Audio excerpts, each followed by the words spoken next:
जी पाहणी केली याच्याबद्दल हे की युजली जे ओरिजिनल याचं होतं ते पूर्वी कांदळवन होतं आणि इथे लेक होती, म्हणजे एक छोटासा जे तळाव होता जी हाय टाईडमध्ये भरायची आणि लो टाईडमध्ये ते पाणी कमी व्हायचं. म्हणजे this was basically a mud flat आणि ते लेकची समुद्राला मॅनग्रोव्हजला लागून होती आणि ज्याच्यामध्ये जी एक्स्ट्रा जे पाणी यायचं तर ते पाणी इथं साठायचं. तर इट वॉज इन बेसिकली ह्याची जी व्हॅल्यू आहे जर बघायला गेलात तर जर ही नसणार तर आणि ही जी लेक आहे जर ही नसेल जर किंवा विझवली तर ती जी हायटाईडचं जे पाणी आहे ते जाणार कुठं आणि मग तेच गोष्ट होणार, ती पाणी जे आहे ते बाहेर येणार जेव्हा जास्त भरती होणार, जेव्हा समुद्रात किंवा there is a storm or a cyclone or certain situation whether tide is much higher, त्यावेळी ते पाणी बाहेर येणार. म्हणजे in a way this actually lake is preserving the city, protecting the city and preserving the biodiversity. तर या लेकला जपण्याची फार गरज आहे, फक्त फ्लेमिंगोजसाठी नाही किंवा जैवविविधतेसाठी नाही, पण जी शहर आहे ते NRIचं जे आजूबाजूचं पाम बीचचं जी एरिया आहे त्याला वाचवण्यासाठी असल्या ज्या मडफ्लॅट्स आहेत, असल्या जे लेक्स आहेत, असल्या जी ओपन स्पेसेस आहेत त्याला राखायची आणि त्याला संवर्धन करायची खूप गरजेचं आहे. आम्ही नॅटकॅनट फाउंडेशनतर्फे एक कंप्लेंट केली होती कांदळवन समितीला, हा एक उच्च न्यायालय नियुक्त कांदळवन समितीला. ते समिती आमची कंप्लेंटची नोंद घेतली.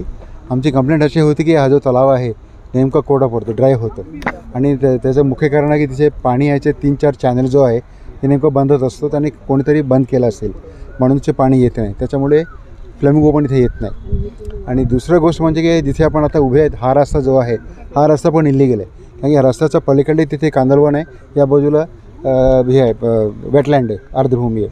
तर 2005चे MRSEC मॅपप्रमाणे हा संपूर्ण मड फ्लॅट एरिया होती, म्हणजे तिथे पक्षी यायची, ते त्यांचं ते किडे वगैरे ते अलगी वगैरे ते पेटले ते खायची, अशा प्रकारची एक नैसर्गिक ओरिजिनल नॅचरल स्थिती होती. आणि इथं रस्ता बनवून याचं बंड बांधून एक इलिगल काम केली. आम्हाला वाटतं की फक्त सिडकोनी केलं असेल, कारण काय या संपूर्ण एरियाची लँडलॉर्ड जो आहे सिडकोच आहे, सिडकोनी केलेली हा जो रस्ता आहे इलिगल म्हणून आम्ही कंप्लेंट केलं.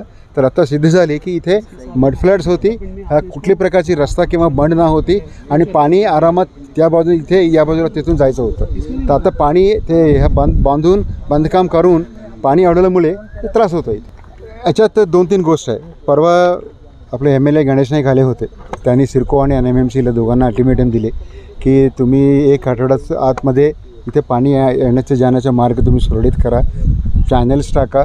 ते जर नाही केलं तर मी स्वतःहून गाडी मी करेन.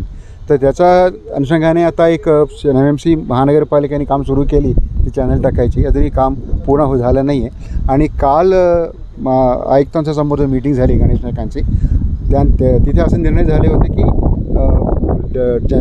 जनरेटर सेट वापरून पाणी जर नसेल इथे नाही आलं तर पाणी खाडीमधून खेचून तलावामध्ये टाकायचे, याचा पण एक प्रस्ताव होते.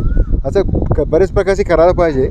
आणि ते करायची गरज का पडली, हा इलिगल रस्त्यामुळे ना. जर जे बंद नसलं तर पाणी आरामात आला होता इथे पाणीचं हे. आणि आता आमची अपेक्षा अशी आहे की कांदळवन समिती आमचा कंप्लेंट पुढे घेऊन सिडकोला किंवा बाकी दुसरे संबंधित अधिकाऱ्यांना आदेश देतील की पाणी येण्याचे जाण्याचे मार्ग सुरळीत करा. मुख्य म्हणजे हा जो वेटलँड जो आहे ना DPS फ्लेमिंगो लेक, हा हायकोर्ट प्रोटेक्टेड आहे. हायकोर्टने निर्णय दिली होती 2015 वर्षात की इथे काही प्रकारचे बांधकाम नाही करायचे, डिब्री वगैरे नाही टाकायची. सिडकोला स्वच्छ आदेश आहे. आणि दुसरं, जेट्टीचा रस्ता बनवताना 3 मुख्य गोष्टी घडली होती. एक, सिडकोने अंडरटेकिंग दिली फॉरेस्ट डिपार्टमेंटला, फॉरेस्ट कन्झर्वेशन ॲक्टप्रमाणे आम्ही कुठल्याही प्रकारची अडचण नाही टाकू हे पाणी यायच्या जाण्याच्या मार्गामध्ये. दुसरं, सेंटरनी union ministry of environment, forest and climate change या लोकांना 0.46 हेक्टर मँग्रोव्ह डायव्हर्ट करायला परमिशन देताना जेट्टीसाठी क्लिअर कट लिहिलं होतं की त्याच्यात की पाणी येण्याची जाण्याचे मार्ग तुम्ही अडचण टाकू नका. आणि त्याच्यानंतर एक तिसरी महत्त्वाची गोष्ट, महाराष्ट्राचे शासनाने एक GR काढली होती, GO गव्हर्मेंट ऑर्डर, त्याच्यात पण क्लिअर आदेश आहे त्या लोकांना सिडकोला की पाणीचा तुम्ही मार्ग थांबवू नका.